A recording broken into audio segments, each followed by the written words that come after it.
Logics watch. This is Sir P. Today I'm going to talk about Richard Curry, aka Richard Coconut, and in particular the group of Maroons who are, especially as it relates to Jamaica, the black right hand of white supremacy. The black right hand of white supremacy in Jamaica. Richard Curry. Them love talk about Babylon. Them Maroon, there was Babylon before there was Babylon. Might be wondering why you call him Richard Coconut. That should be his name, not Richard Curry. Cause just like a coconut, dark on the outside but internally might as well be from the Caucasus Mountains. Richard Curry is nothing more than a bootlicker for the machine. And that wouldn't be a problem if he wasn't treading dangerously close to destabilizing Jamaica with his puppet tactics. See, he's not the person you should really be worried about, that the people who put the battery in their back. I'm telling you a long time, so this is a Soros puppet. Some of these things I get talked about for years. And I know when I panic, when the walls are closing, as usual, late. But tell them, say, Vybz Barabbas being on the PNP stage wasn't as egregious as Richard Coconut. But tell you, say, Marky Saxon is staying true to form. Unlike many Jamaicans, I do not fall for the little meek, gentle little Saxon guy, out of many one people. He's so nice. Don't be ridiculous. Marky Saxon knows exactly what he's doing. None of this is by accident and it's all by design. I'm telling you before on the jump up and start react to seeing Barabbas on PNP stage. How Barabbas that road when they make people telling the foolishness about, yeah, see what happened is this and the judge, but telling them this bigger than all I know. Bigger than all me. I'm telling them about him daddy all along. I'm telling them this is a plot. Local, international, I don't know where it come from. When they say me a conspiracy theorist, and then when it happen, they say well, him just get lucky. But the video today is not about the clown Barabbas. After all, no theme role.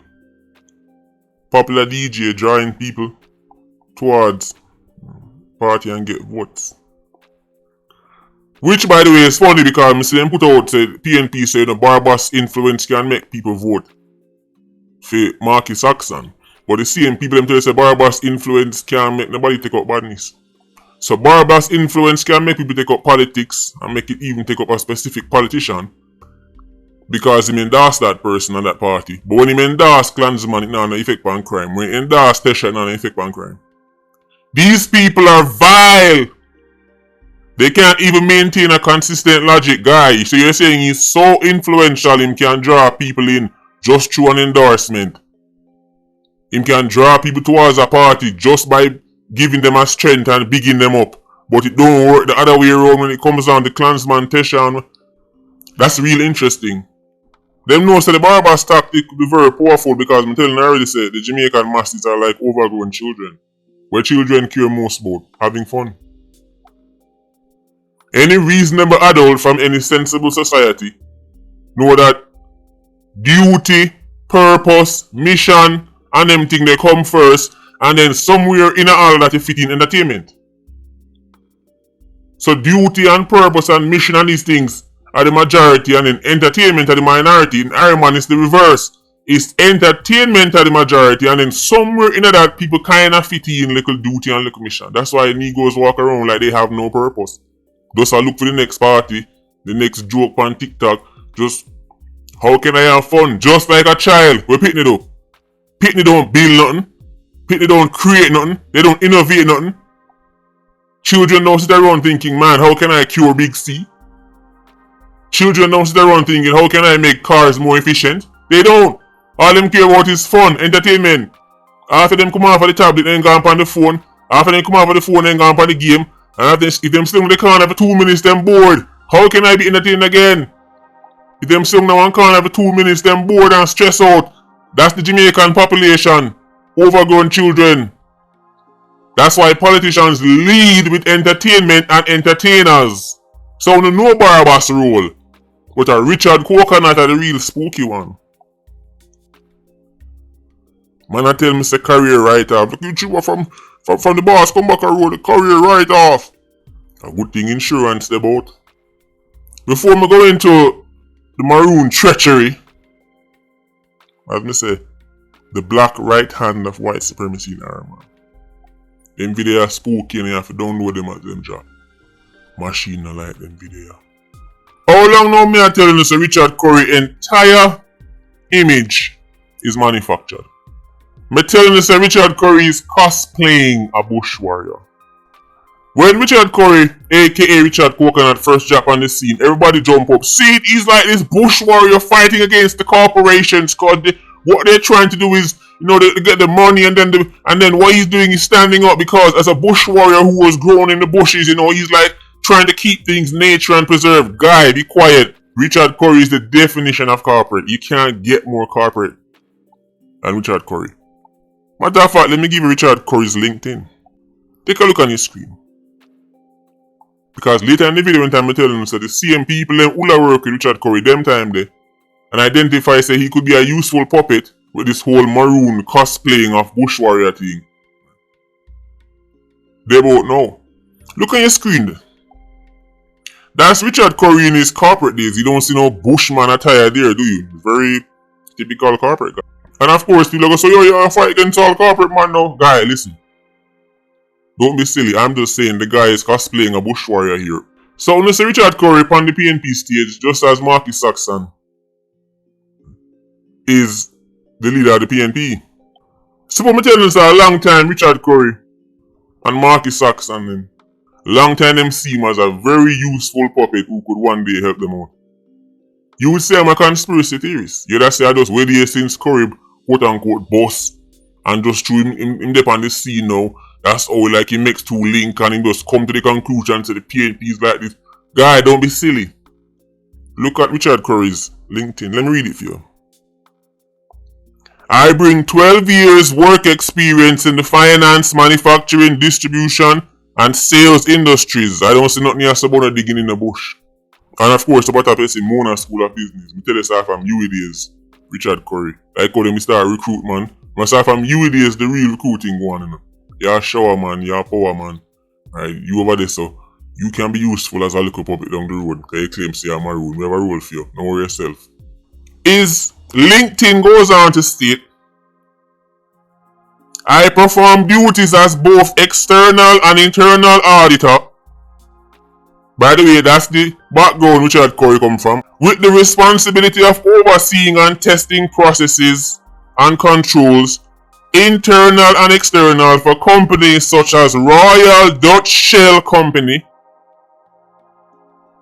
You know Royal Dutch Shell Company? Ever heard of them? Unusual job for somebody who is digging in the bush, no? Remember this bush warrior who is against the corporations because the corporations are evil? That's oil, guy. Oil. By the way, they were saying people have vested interest in the cockpit country. Man, enough of these big wigs. So makes sense enough for me. But the next one you see is Scotiabank Limited and Daring, Bunting and Golding Limited. Richard Curry used to work for Daring, Bunting and Golding. Bunting as in Peter Bunting and Golding as in Mark Golding, aka Marky Joe, aka Marky Saxon. No way, that's a coincidence, guy. Remember, I'm just a conspiracy theorist. I just wait here Richard Curry to him turn up on the scene now, I don't know, as a real bush warrior. He make us up on, he make two link and realize that, oh, well, they don't know, the PNP is like so much nice to me, so I'll just go over here. Guy, this has been in motion for years. They didn't find no new guy, them send back for them old guy. Daring, Bunting and Golding. That's why I tell you, say, it is very hilarious that a party we proclaim to be socialist is being led by oligarchs, being led by investment bankers, big wigs, high society. Everything Deering, Bunting and Golding stand for is the antithesis of what socialists claim to them stand for, but yet still at them and lead the party. But the majority of the voters don't know that. They can't even define what a socialist is. They are listening to this video right now and say, what am I talking about? Go suck him, mama. I let the man alone. Frauds! Only in a clown society can investment bankers run a socialist party. It doesn't make sense in any country when run off a sense, but Iron Man don't run off a sense. Nevertheless, let me stop bad man for them banking and them business and everything. They don't know already. Let's have a look at YouTuber. Goes on to state after him completing MBA, developed an interest in marketing and sales, take up role within Red Stripe. Right, that's Diageo. And by the way, if the name Diageo sounds familiar, a them own Chirac, a them and Diddy did fall out. And you see what happened to Diddy from him and them fall out? Well, I guess so. Richard Curry did that at one point. That's Mr. Anti-Corporate digging in the bush. Just a humble farmer digging in the bush. Goes on to mention at one point he was offered the role as brand manager with Lascelles Wines and Spirits, with the two company flagship brands under my control, i.e. Magnum Tonic Wine and Charlie's JB Rum. Goes on to mention he later moved on to Consumer Brands Limited, authorized distributors of Procter and Gamble in Jamaica. This is one of the most glittering corporate profiles you'll ever see. Now you might say you hate the little YouTuber, but if one of you maybe a pity them come to live and talk, say you know what? Enough things wouldn't reveal if it wasn't for the little YouTuber, you know, because my parents them is so gullible. I don't know how them could have missed this. 100 years from now, people are going to look back on this and say, I don't know anybody fell for this nonsense. Richard Coconut does turn up on the scene, all of a sudden, BAPR, the biggest news station, biggest platforms, interview, showed. Me see all big newspaper put out article. Oh my god, check out the new Maroon. Check out the new Maroon chief, he's so cool. Have so much swag. It's like him have a swag bag. And nobody asks the questions, hold on, you mean some of Jamaica's most notorious turncoats, the chief just all of a sudden became the most popular guy overnight? That's the power of the mainstream media, guy. They can make anybody liked. That's the power of celebrities. That's the power of DJs. You see what happened with you when time Taylor Swift endorsed Kamala Harris? You see how much hundreds of thousands of followers who never have done for the politics automatically go sign up? Guess where them votes there go? You think you don't understand how this work? You think that the masses still gonna study and research nothing? And the media and entertainers control the masses. Wherever them go, they say them go. Wherever them go, they say people them follow. That's why such man label them nothing more than sheep. So what meantime I get the shepherd on your side? Backed by the media, mainstream in particular, local and international, entertainers, Richard Coconut was floating on cloud 9. Remember I said there are other Maroon. Let me explain something to you. You have actual Maroons who've been putting in the work for years. People who actually should have been chief, actually should have been that. But guess what they don't have on their side? DJs and media. So by now you should realize the entire narrative that Richard Coconut was some kind of bush warrior who would be... Guy, that's ridiculous. The only battle Richard Curry knew is when he used to battle against Microsoft Excel. The only battle lines Richard Curry knew is the lines them when him draw on PowerPoint. Ask anybody in a Maroon town about Richard Curry. When time he first touched on the scene and them like talk about Richard Curry, the swag mad dog, the girls they must like it. That's an insult to Richard Curry. Girls, only better ask about him. From corporate sprat to bush warrior. You can't make this up. You can't make this up. He fit the bill perfect for him daddy them. That's what I'm telling you, was handpicked. And to make things better, it couldn't get any better. Because now Richard Curry finally have what especially film group of Maroons love. A new white daddy for report to. Must really feel at home. By now you're probably extremely offended. But go and wait. More to come. You see the Maroon story in Iron Man.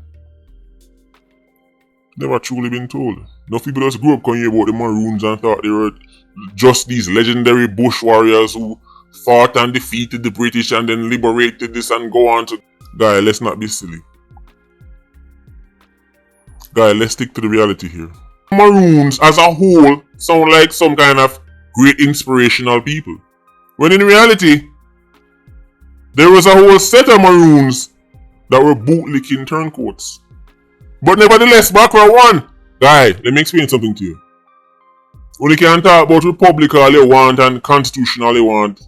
In the end, the reason why Europeans still dominate certain things and even the whole concept of white supremacy still exists is because just by the fact that you're listening to me now speak English means say Bakra won.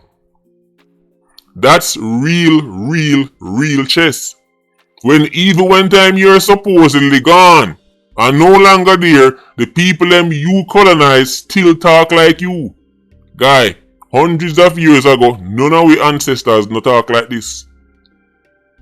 Guy, the fact say your last name is what it is right now means that Bakra won. Cause that can't be your last name, guy. Whatever your last name is, Black Jamaican guy, it can't be it. That last name you have is further proof that Bakra won. Even time Bakra lose, him still win. Because every day we get up and talk to each other in Bakra's language. And we identify each other based on Bakra names. So on and so forth. But understand this. To this day, there remains a smug attitude amongst many Maroons as they have a false sense of superiority over the quote-unquote regular slave. Where does this come from?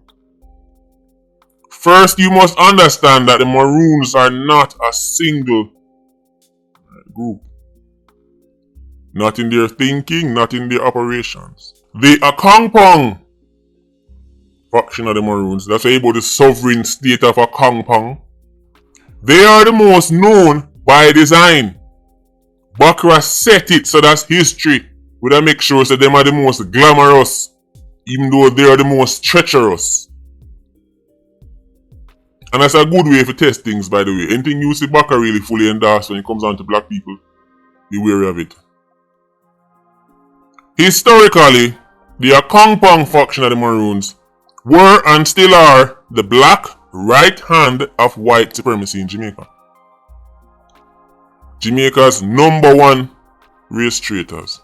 But of course they don't see it as race because they don't identify as black, they identify as maroon. They look down on other blacks. Them things say them and Bakra up on the same level and then there's these other Negroes down at the bottom there. So of course Bakra has reminded them many times, that's how it work, guy. You ain't nothing either. But no matter how much time they get run like dog, they always find themselves right back at the feet of them daddy. I mean, say how them sleep better at night is how many Africans sleep better at night who took part in the Atlantic slave trade. Them say, well, that guy wasn't from my tribe, so it's okay, mama. So Akongpong, as you know, is where Curry claims a sovereign state. And a place where many international players try and use to sow the seeds of destabilization in Jamaica by putting battery in them back and telling them, say, yeah man, we recognize you as a sovereign state. Yeah man, no worry yourself man, you are a country within a country. Me did tell Richard Coconut say for sure we in passport. Since them people are really believe you are a sovereign state, why don't they allow you in their country with your passport? The Akongpong passport. And you can travel treatment because since them say our country. Any Jamaican leader who even entertains the idea that there is a sovereign nation within Jamaica, in my opinion, is a treacherous snake. That's why I tell Marky Saxon, say, no, you do. Lest your name change to the Saxon snake. Me no want to stay already. I don't want to hear none of that out of many one people nonsense. Marky Saxon is a blue blood elite. And history has shown us many times. People like that come in with a smile, looking all meek and tender. Oh, he couldn't harm a fly. You sure about that guy? Akangpong is the most known, but remember say you have Trelawny Town Maroons, you have the Moore Town Maroons, you have the Charlestown Maroons. As me say, it's never really been one big group, all living in harmony. At least not in recent times. That's why there's some man tell you say, don't mix me up with them guys, I'm a Windward Maroon. And that's why Kojo, despite the fact that he was a well-known and highly rated bush warrior, never get certain ratings in an Iron Man because he was a turncoat bootlicker for White Daddy. Akangpong's mainstream fame is thanks to their eternal loyalty to Bakra and the treaty with them signed with him. So now we shall explore the Treaty of 1739. The treaty that people like Richard O'Connor claim say gives them the power to claim a sovereign state. Remember, words matter. Words matter. If people were saying, listen, this is just our part and we think that, we just want our thing over here, so that's not what you're claiming. He said a sovereign state. Don't be silly, guy. Low IQ Negroes walking around talking about, yeah, but what them really mean is them just want over here to do them thing. People have been leaving Maroons to quote unquote do them thing from Wapikil Philo. However, when you start claiming sovereign state, that is a complete different thing. I dare you to go to Washington DC and claim any part of it as sovereign state.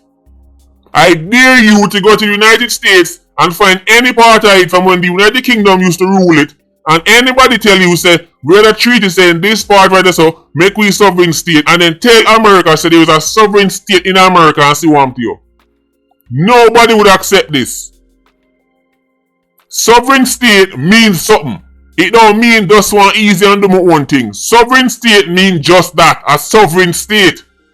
Let's look at the treaty, shall we, guy? Now, it's on your screen. You can go read it up for yourself if you want. Them claims that this was a treaty of peace and friendship with the aforesaid Captain Kojo and the rest of them captain them. The Maroons were giving the British hell in this war because they had the advantage of the bush, the terrain, ambush after ambush, guerrilla tactics non-stop. When White Daddy realized that this gonna be a hell of a long fight, and him not go win with the physical, or at least not for now, the next thing him do is what they've always done to black people, outsmart them. Hey guy, let's sit down and talk. Yeah, a treaty. Yeah guy. Yeah man, a treaty of peace and friendship. Cause we're like friends now. Imagine when America was fighting the British for independence. The British was like, guy, I could have seen a reason or something, yeah, man. Alright, you're all going. We're going to make you hold on upon New York and Philadelphia, and then we're going to hold on upon them next. See? America would never accept that. Billy Joe would never accept that from Billy Joe. The Americans fought right to the end, completed the mission, and established their own country. The Maroons are the upper hand, things not for them favor, and they were like, alright. We say, look off over here, so. That sounds like a great deal. Guy, let's explore the treaty. There is no way men no man a war. And that the man they realize they're not going to war. And then that the man they can invite me from the peace treaty and give me a look at this land over here, so alright. Don't steal this and do your thing, man. Smell as a dog, and then watch your boom. Follow these conditions as well, do you hear? Them should have tell the British to follow them woman go straight back to Westminster. Listen to this. This is the treaty. Firstly, all hostilities shall cease on both sides forever.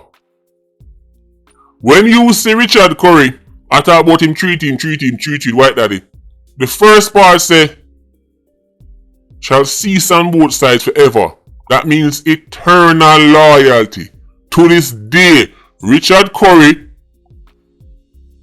and his kin are loyal to the first part of the treaty.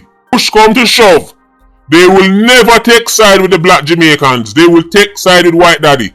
Whatever happens in Jamaica, if all hell broke loose tomorrow and there is an all-out war, the Maroons or Kongpong to this day would still take side with Bakra over the local Negroes. Rest assured that this is the treaty them celebrate every year. That's the first one. All hostility shall cease on both sides forever. Secondly, that the said Captain Cudjoe, the rest of his captains, adherents, and men shall forever hereafter in a perfect state of freedom and liberty. This is how deceptive the British are. Because when you read the rest of the treaty and you read what actually happens, you realize they had no intentions of giving nobody, Maroons included, no quote-unquote freedom and liberty. Listen to the rest. Excepting those who have been taken by them or fled to them within 2 years last past, if such are willing to return to their said masters and owners with full pardon and indemnity from their said masters or owners for what is past, provided always that if they are not willing to return, they shall remain in subjection to Captain Cudjoe and in friendship with us according to the form and tenor of this treaty. Go read this for yourself and read it 10 times if you don't get it. The society they were forming wasn't no get rid of slavery, not no matter of fact, even the Maroons, even some Maroons were turning into quasi-Bakra. Thirdly, that they shall enjoy and possess for themselves and posterity forever all the lands. This is the key part, yes, son. This is how them say Bakra give them land now. This land cause all the problem now. All the lands situate and lying between Trelawney Town and the Cockpits. This is how the whole Cockpit country matter come up. To the amount of 1,500 acres bearing northwest from the said Trelawney Town. Them say Bakra give them that in 1739. And even though Jamaica is a quote-unquote independence country and Jamaica is going to be a republic, that still stands. Slave Master Treaty still stands. That's our lands, alright. Fourthly, that they shall have liberty to plant the said lands with coffee, cocoa, ginger, tobacco, cotton, and to breed cattle, hogs, goat, or any other flock, and dispose of the produce or increase of the said commodities to the inhabitants of this island, provided always that when they bring the said commodities to market, they shall apply first to customs or any other magistrate of the respective parishes where they expose their goods to sale for a license to vend the same. A lot of this is very overly complicated wording, by the way. But that's how people write it back in that time. Fifthly, that Captain Cudjoe and all the captain's adherents and people now in subjection to him shall all live together within the bounds of Trelawney Town, and that they have liberty to hunt where they shall think fit, except within 3 miles of any settlement, kraal or pen. Provided that in case the hunters of Captain Cudjoe and those of other settlements meet, then the hogs to be equally divided between both parties. As you can see, hogs or pig was very valuable them time. They still valuable now, I guess. Sixthly, that the said Captain Cudjoe and his successors do use their best endeavors to take, kill, suppress, or destroy, either by themselves or jointly with any other number of men commanded on that service by His Excellency the Governor or Commander-in-Chief for the time being, all rebels wheresoever they be throughout this island, unless they submit to the same terms of accommodation granted to Captain Cudjoe and his successors. Now it'll get spooky. This make it clear that the Maroons were no longer the rebels, but they were actual rebels who were resisting Bakra, and the Maroons have been given clear instructions to, and I quote again, use their best endeavors to take, kill, suppress, or destroy, either by themselves or jointly with any number of men commanded on that service by His Excellency the Governor. In other words, if them can't do it themselves, then Bakra would help team up with them and kill off any and all rebels wheresoever they be. Keyword rebels. That means that the Maroons were no longer the rebels. The Maroons were now the system, because the wording is clear. All rebels wheresoever they be. The rebels were the people them still on the run, still are bring the fight. One knife now listen to me. Therefore, it is a myth that Jamaica was just slaves and Maroons. There was a third set, rebels. Some of those rebels were ex-slaves who bring the fight to them plantations. Some of them who would not be slaves in the first place, and some of them were Maroons who were not loyal to the Maroons treaty and decided that they were going to be rebels. So there was a third set. It wasn't just Maroons and slaves. They were rebels, and it was the Maroons' job to hunt the rebels. Seventhly, listen to this one. That in case this island be invaded by any foreign enemy, then Captain Codger and his successors, hereinafter named or to be appointed, shall then, upon given notice, immediately repair to any place the governor for the time being shall appoint in order to repel the said invaders. In other words, if Ironman was to be attacked at the time, then the Maroons would help the British government fight off whoever was invading. Remember back then, even Europeans used to thief country from other Europeans, like how the British took Jamaica from the Spanish. Eighthly, listen to this. Listen to this. That if any white man shall do any manner of injury to Captain Codger, his successor, or any of his or their people, remember, them said the treaty still stands, so that will even go right down to Richard Curry. They shall apply to any commanding officer or magistrate in the neighborhood for justice.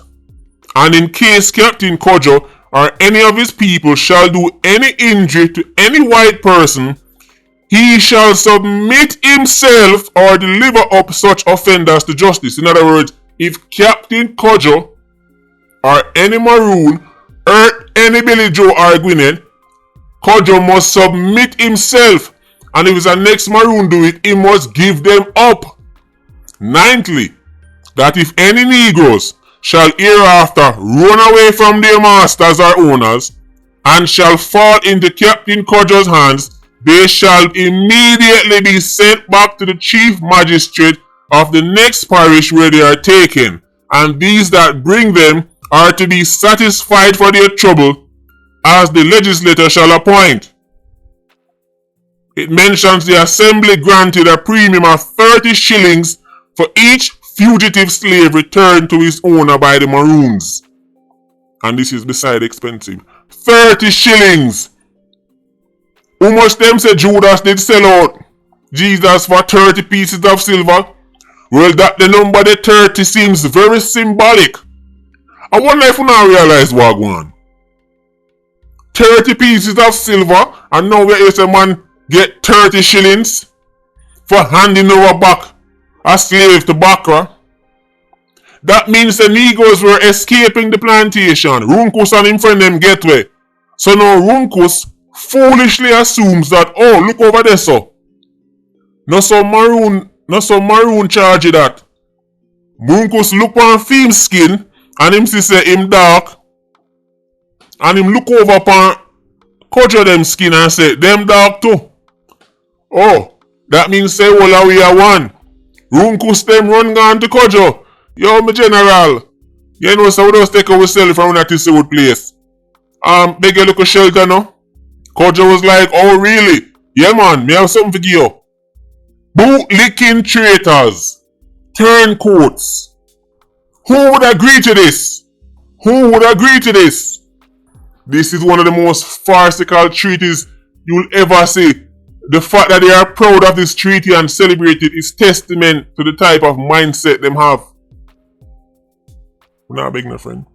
10thly, that all Negroes taken since the raising of this party by Captain Cudjoe's people shall immediately be returned.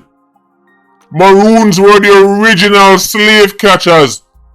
Maroon was Babylon before there was Babylon. When you talk about police go on and lock up youths, that's what Maroons were doing. Long before squad if on station.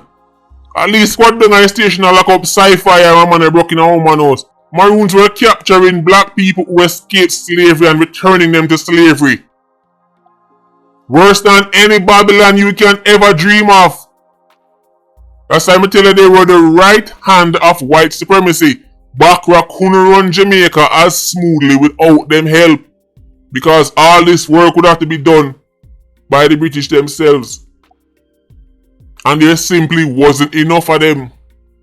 This is the part of Jamaican history them covered down because it looked too bad. It's embarrassing.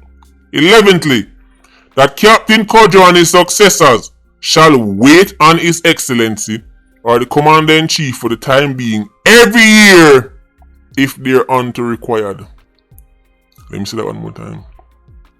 Hey, Richard Coconut, you must think Marty Saxon get sent from the heavens. I wonder if he refers to Mark Golding as His Excellency or Commander-in-Chief. I wonder what I'm going to say. Again, Captain Cudjoe and his successors shall wait on His Excellency or the Commander-in-Chief for the time being every year if they're under required. Every year. That's an eternal contract. And then the contract that them proud for have. 12. That Captain Cudjoe during his life and the captain succeeding him shall have the full power to inflict any punishment they think proper for crimes committed by their men amongst themselves. Death only accepted. In other words, they can't kill them. 13. That Captain Cudjoe with his people shall cut clear and keep open large and convenient roads from Trelawney Town to Westmoreland to St. James and if possible to St. Elizabeth. 14. Listen to this next part. This part would go on to be a big problem for the other Maroons. 2 white men to be nominated by His Excellency or the Commander-in-Chief for the time being shall constantly live and reside with Captain Cudjoe and his successors in order to maintain a quote-unquote friendly correspondence. In other words, Bakra did have Billy Joe planted in a Maroon town. Bakra in there claims him a superintendent. He might get all eagle eye. And on top of it, him a spy. This allowed the British. This is how they skillfully outsmarted the Maroons. And they knew everything that was happening. The Maroons did not get to put 2 Maroon in the British government. This is why I tell you this treaty is not equal. It's a clone treaty. If it was equal, it would have said 2 white men must go in a Maroon place. And then 2 Maroon get to go in a Billy Joe place. So una watch we and we are watch uno. But there was only one way to watch in a go on. The white part kept white. But the black part or the Maroon part had Billy Joes. You know, for friendship and all that. When Maroons met with the colonial government, they didn't get to give no orders as to what should happen and what happen. The Maroons did not get to send 2 people in Buckingham Palace. The Maroons did not get to post up 2 Maroons in Buckingham Palace. Fascinating stuff, no? Turncoats and bootlickers. But after the first Maroon War, the Akangpong Saxons would show there is no limit to their treachery as the second Maroon War would start. Remember, by now the Maroons of Akangpong had fully endorsed their role as Bakra's favorite pet dog. And he would use them to sick on anybody who oppose him. Whether it want to be other Maroons who want this the program, or it want to be runaway slaves or whoever. Maroons was Babylon before there was Babylon. Original Babylon. Man, I talk about, man, a Rasta who born Babylon and you see them going down Akangpong and chill out with the original Babylon. throughout all this buffoonery, many of the Maroons and runaway slaves were actually plotting to destroy Bakra once and for all. There were constant fallouts with the superintendents them put in the Maroon communities them, for quote unquote, friendship. Because many Maroons could have said that the man they come here for watch we, care about news, and why mouse must chat. We just don't fight war with white guy and a white guy in our place as superintendent. And they also realized that the treaty was not based on no true equality. Bakra had deceived them. So tensions were high. Remember, Bakra basically relegated the Negroes to the rural side of Ireland and kept the most valuable parts of the country for himself. That's why they were happy to give up the cockpit country. Them time the cockpit country was just pure bush. Bush pan bush, plant the cocoa and plant this and that, just stay way over there so. Where were the important parts of Ireland them time? The ports, the docks. Remember it was all about shipping and this and that.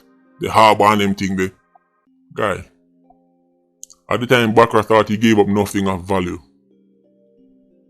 Just make them Negro they go and run on the bush. As long as them stay far from you over there so. And plus point up them and hunt and catch down slaves to be. This is win-win. By late 1700s things would get spooky though. In 1795 things would reach boiling point. The official story was that 2 Maroons were flogged by slaves over a missing pig. And Maroons took it as a disrespect. Or if you have man a flag Maroon, them think that a violation. That's the official story.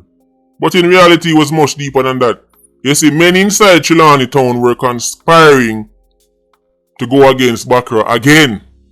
Remember, not all Maroons, even though Cudjoe was the man at the time, enough Maroons saw the treaty as farcical. Enough Maroons were upset we never fight war if we go accept this nonsense. And then step on top of it, many Maroons were turning into quasi-Bakras themselves. Cause someone even say, yo dog, even them slaves over there so, them beneath we. Trelawney town will get spooky. So now things get tense as usual. The colonial government responded with heavy-handed tactics. Never got on well enough Maroons. War start. Who they on which side? You had the British versus Trelawney Town Maroons. But who did they on the British side? The Akongpong Maroons. Richard Curry people them. Turncoats and traitors from them time there. The Akongpong Maroons would side with the British colonial government to wage war against the rest of the Trelawney Town Maroons. This is an historical fact. Akongpong Maroons fought with Bakra versus other Maroons. That means that their treachery was not just limited to non-Maroon slaves, but extended to their own people. The black right hand of white supremacy. Plus, Bakra also had a vested interest in dividing Trelawney Town and Akongpong man them, as they were very close, not just in geography, but also bloodlines. Look on your screen. You see this book where you see Richard Curry Wall? I don't think him read it. Remember, says a pose, I know. Because if him read it, he would have say theme people them sound real terribly night. But because I guess he want to show same dip on top of this and top of that. Watch all post this about chess piece and this and that. I'm going to show you some excerpts from that book. I would advise you, if you care, to buy that book and read it. But before I go into that book, look on your screen or so. Look on your screen or so. Again, go and go check all them things for yourself. The Maroon Negroes of Akongpong, you see it highlighted in yellow. The Maroon Negroes of Akongpong town, who have ever remained faithful and have on many occasions evinced their attachment to the government of this island. Again, this part where it says not from the book, me are showing where the British themselves think of the Maroons. The Maroon Negroes of Akongpong, who have ever remained faithful and have on many occasions evinced their attachment to the government of this island, ever faithful from day one, them loyal to Bakra, from the treaty signed, the right hand of white supremacy. Now, the book where you see Richard Curry Wall, I don't think him read it. I must suppose him a pose. Look at your screen. A Kongpong town Maroons favored. Other than a small incident in 1798, there was no further slave or Maroon rebellion. However, in the same year, the government decided to make more permanent precautions against a repeat of the Maroon uprising by building several new barracks. They then employed the Maroon Negroes of a Kongpong town for internal defense, quote unquote internal defense, you know what that mean, right? And security of the island. Their loyalty in 1795 had finally paid off. Maroons from Moortown, Scotsall and Charlestown were not as lucky. Go read that book for yourself. Go read that book for yourself. Moortown and Scotsall maroon them. Things get spooky for them because the government was expecting them to join the war and fight alongside a Kongpong to kill off the rest of Trelawney Town Maroons. See it there on your screen. When asked or ordered to come to Trelawney and help the Kongpong Maroons fight against the Trelawney Town Maroons, the Eastern Maroons would not have refused explicitly. Their reply would have been far more clever and diplomatic. In other words, Scotsall and Moortown them did a gear out the British. Them a draw a card. True, them no want to go fight Trelawney Town because end of the day, Trelawney Town are Maroons. But at the same time, they no want to go tell the British them, oh no, directly. Some man start come up with all kind of excuse, them stuck in a bush and in last time I have to go on this long journey and all kind of sitting. But you saw it for yourself. Come help who fight who? Come help a Kongpong fight Trelawney Town. The Maroon treachery was extended to other Maroons. Go buy the book and read it for yourself. Him post it. Him endorse it. Now the family behind this book. We see them pose up with Curry, so I don't know, maybe any friend. But go check out this book for yourself, the Maroon story. It's alright, you don't have to give me the royalties, but no. But it's a unicorn myself. By them ever in a stock. So now the second Maroon War kick off. The Trelawney Town Maroons would skillfully utilize guerrilla tactics. Same type of tactics every rebellious group in history uses when they fight against a large conventional army. Right. Hit and run tactics, ambush, lay traps, guerrilla style. Very annoying. No care how big your army is, you get held. This is why Uncle Sam suffered in Vietnam. The American army was vastly superior to the Vietnamese. However, guerrilla tactics annoy them and annoy them and annoy them till eventually them pack up and garden yard. It's hell. The same tactics Americans would use when them are fight against the British for independence. People sum it up as guerrilla tactics, but different places have them own little things. Maroons didn't even know a specific type of bush. When you put it yourself, if a man run too fast, he might slice all his neck and bleed out. Them style there. British them not used to that. Conventional army. Conventional thing them a deal with. But something changed in the second Maroon War. Despite the fact that the Trelawney Town Maroons would carry out some very successful operations, kill some very important people for the British, chop off all man's head and himself. This time it was different, you know why? Because the first Maroon War, them bring it to Bakra as Maroons. The second Maroon War, Bakra had Maroons on inside. A Kongpong. And the Kongpong Maroons had taught Bakra Maroon tactics. Listen up carefully now. Trelawney Town Maroons were stunned to realize that the British now had a better understanding of how them fight. This intel was given to the British by the Kongpong Maroons. One of the major things the British them do, change up everything, was they imported specially trained dogs for hunt the Maroons in the bush. So the whole heap of hiding yassa and hiding yassa was not as effective because the dog them import from Cuba were so skilled at sniffing out the Maroons that it became harder for them hide. And them the dog down a dog for skin teeth with. Because not only dog them a sniff them out, but when the dog them find them, dog name them supper. So the dogs help locate the Trelawney Town Maroons easier. Not only that, the Kongpong Maroons gave the British one of their biggest intel that changed up everything for how the British them fight. And it was so simple. When the Trelawney Town Maroons them a give Bakra hell in the bush, a Kong Pong Maroons them just tap Bakra up on them shoulder and say, Daddy, you don't know why it's so easy for man them pick out and attack and take with themselves phone and can't respond. You don't know why it's so easy for man them getting. Your uniform! You stand out like a sore thumb. You know what a British soldier look like?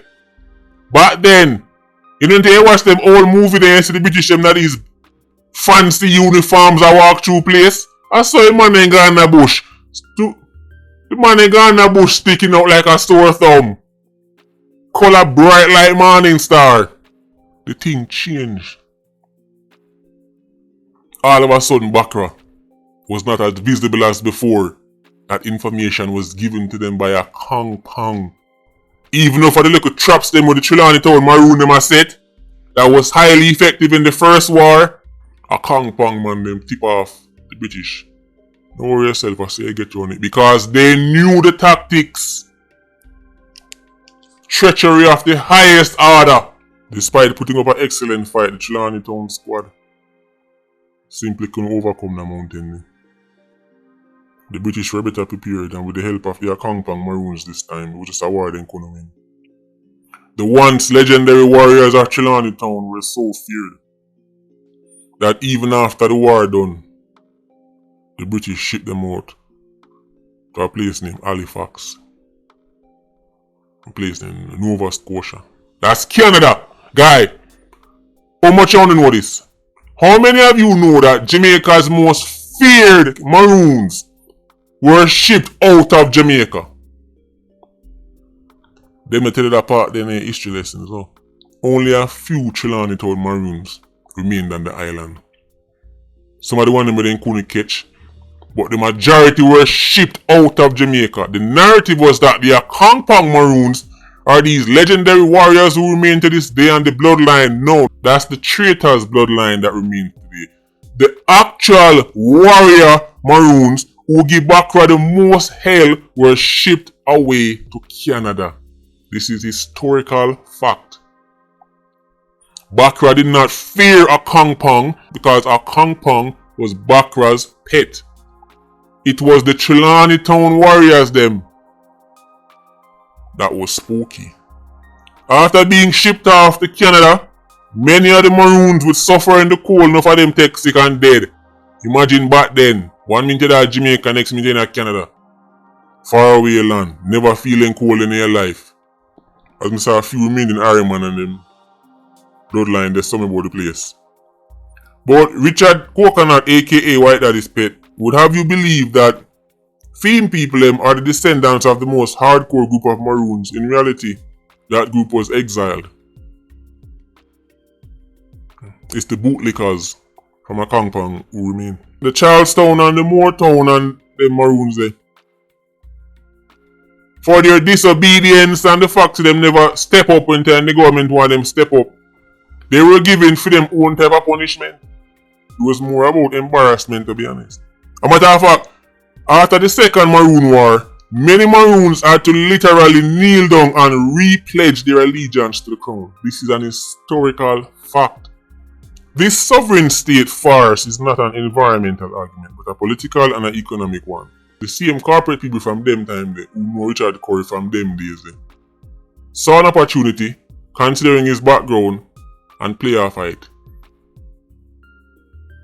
If them can get a quote-unquote sovereign state with its own laws and its own things, then they can establish what they want established. Transshipment points, etc. This is why you see him backed by local and international people. But they know this will destabilize Jamaica. Establishing a state within Jamaica have to destabilize Jamaica. But there's a reason he was handpicked. They already know him from his corporate days, help give him platform. The guy is a US Soros plant. Anybody who know him know this. Just another puppet like Vybz Barabbas, except theme role different. Barabbas draw them in with his influence, but it is Curry through his quote-unquote sovereign state, with the help of his local and international partners that will destabilize Jamaica. And by the time Jamaicans realize this, it will be too late as usual. Because as history has proven many times, they are foolish, overgrown children only obsessed with entertainment. They see things like this coming from a mile, and no matter how you want them, they can't be saved.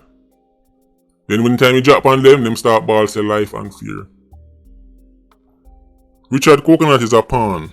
It's not him I'm worried about. As I said, the only battle him fight is against Microsoft Excel. His entire image is manufactured. It's the people who put battery in him back. That's who you should be worried about. But rest assured, this is natural for Richard Curry. He finally has the white leader he can walk behind. Just like the old days. Patreon squad, big up on yourself. PIA, you don't know, more life. Ultra squad, stay circling. Bless.